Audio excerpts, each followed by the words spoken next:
Sa ibang balita, inilabas ng Office for Transportation Security ang bagong listahan ng mga bagay na hindi dapat dalhin ng mga pasahero sa paliparan. Nagbabalik si Monokson.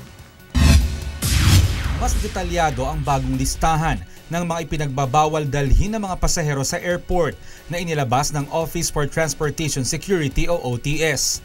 May nadagdag rin na bagong item sa listahan.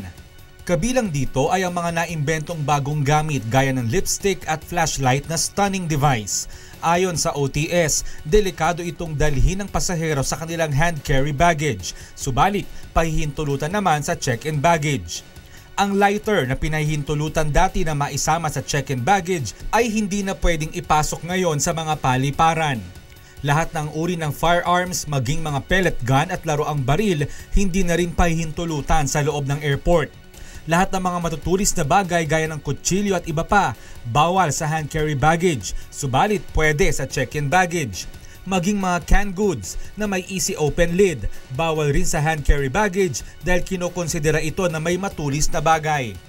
Anumang bagay na may hangin sa loob gaya ng bola ng basketball at mga katulad nito, kailangan munang paimpisin dahil maaring sumabog kapag magbago ang pressure sa paglipad ng eroplano.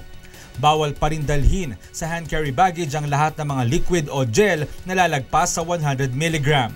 Nagpaalala naman ng OTS sa lahat ng mga pasahero na bawal rin ang magdala ng bala lalo na sa mga bibiyahe papunta ng Hong Kong. Kapag nahulihan ka ng bala sa Hong Kong Airport, pwede kang magmulta ng 100,000 Hong Kong dollars at maaari kang makulong ng 14 na taon. Lahat ng mga makukuhang gamit na ipinagbabawal ay kukumpiskahin ng OTS. Gusto mo na diretsyo ka na, di-avoid na lang yung mga bawal. Hindi ko pa alam dati yung mga alcohol. Kinumpis ka nila. Sinisiguro bago umalis ng bahay. Ayon sa OTS, mas pinalawak rin nilang information campaign upang maipaalam sa mga pasahero ang mga bawal dalhin sa paliparan. We advise all passengers not to bring all prohibited item para hindi na sila maabala sa pagpasok. Kinakausap rin ng OTS sa mga airline company at maging mga travel agency upang ito na rin mismo ang magsabi sa mga pasahero. Mon Hokson, UNTV News Worldwide.